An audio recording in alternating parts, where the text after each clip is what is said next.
हमारे चैनल को तुरंत सब्सक्राइब व ग्रुपों में शेयर करें और आइकन का बटन अवश्य दबाएं। चैनल में विज्ञापन व न्यूज हेतु संपर्क करें।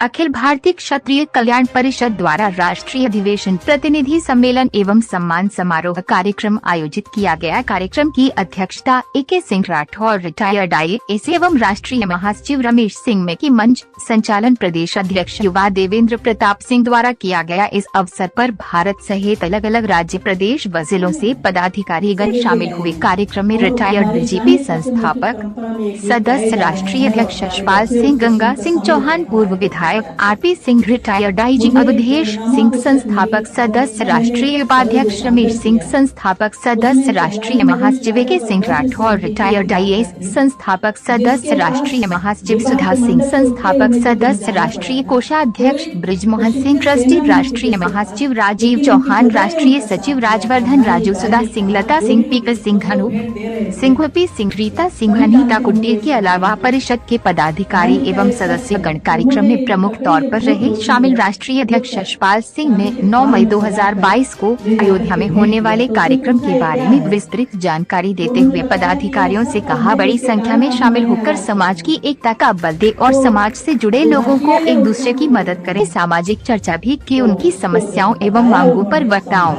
ने अपने अपने विचार व्यक्त किए। कार्यक्रम के अंत में राष्ट्रीय महासचिव रमेश सिंह ने कार्यक्रम में शामिल सभी पदाधिकारी एवं सदस्य गणों का आभार एवं धन्यवाद व्यक्त किया। कार्यक्रम संबंधित खास रिपोर्ट मनीष कुमार।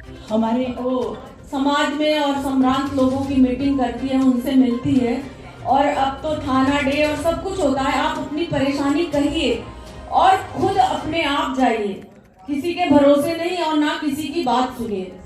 तो मेरी ये रिक्वेस्ट है कि ऐसा कभी भी नहीं है। और जहाँ तक वकील की बात आप लेके चल रहे हैं, मैंने भी LLB की है, मेरा भी रजिस्ट्रेशन हो गया है, लेकिन मैं ये कहूंगी कि कोई भी पुलिस, मेरे पास 50 महिलाएं ऐसी आई हैं और 50 केस ऐसे आए हैं कि अगर किसी महिला को उसके पति ने मारा है और वो थाने में गई, जाने से पहले वकील से मिली है, तो वकील साहब ने जो एप्लीकेशन लिखवाई है वो पूरे खानदान को जोड़ दिया है उसमें। तो अगर हमारे सर में दर्द है और मुझे पेट की दवा दी जाएगी तो कभी भी उसका इलाज नहीं होगा। वो किसी एक जो परेशानी है उसका हल हमको चाहिए और उस हल को समझने के लिए हमको खुद समझना पड़ेगा और ऐसे लोगों से समझना पड़ेगा।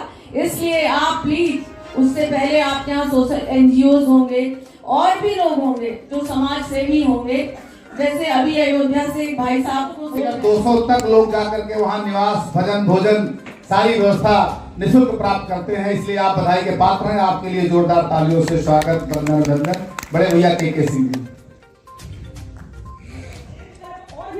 की तरह ही करेंगे। आप समझ रहे हैं ना? हाँ, तो बस समझ जाइए। तो सारी चीजें वही बात है कि कहे किससे सुने किसकी कि बिगड़ी सी कहानी है। कहे किससे सुने किसकी कि बिगड़ी सी कहानी है। जवानी पर बुढ़ापा है, बुढ़ापे पर जवानी है। जवानी पर बुढ़ापा है, बुढ़ापे पर जवानी है। कि बातों में यहाँ सब चांद तारे तोड़ लाएंगे। कि बातों में यहाँ सब चांद तारे। हुआ, अवधेश जी ने बहुत दिन तक काम किया उसमें। हरदोई में भी आमरण अनशन तक की नौबत आई और उसमें जो मांगे थी, सवर्णों को 10% आरक्षण मिला। दोस्तों, मैंने शुरू से ही कहा था, ये शब्दों की बाजीगरी है। सवर्णों का जो 10% आरक्षण है, ये एक बाजीगरी है।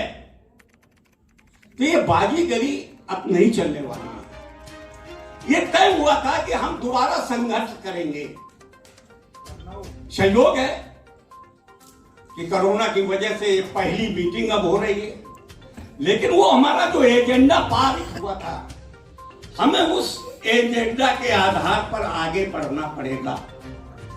उसमें क्या है कि आरक्षण समाप्त होना चाहिए। क्यों समाप्त होना चाहिए? इसलिए समाप्त होना चाहिए कि आरक्षण की वजह से हमारी प्रतिभाओं का न देश में उपयोग हो पा रहा है, बल्कि विदेशी शक्तियां हमारे के समापन का समय हो चुका है, जिसका हमको आपको सबको बड़ी धैर्यता से इंतजार था।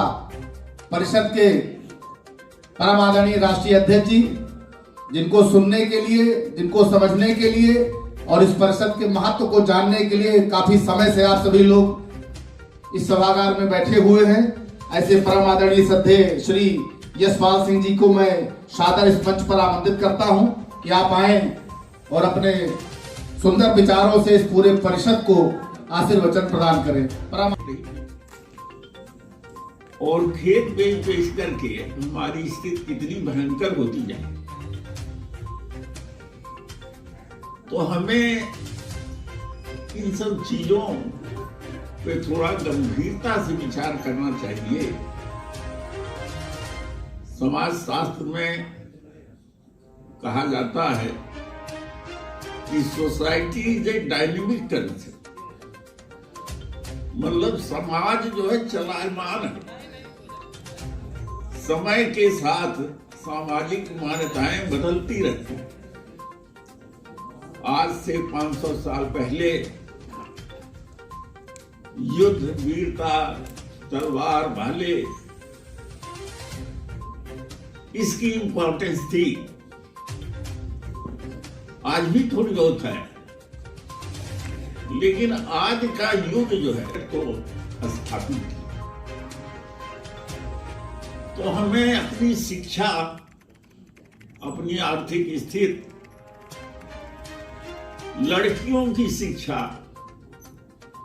इत्यादि सभी बातों को ध्यान में रख करके, क्योंकि लड़की की शिक्षा अगर वास्तव में आप पूरे समाज का कल्याण व्यापक रूप से चाहते हैं, तो लड़की की शिक्षा को उसको आपको प्रथम प्राथमिकता दी,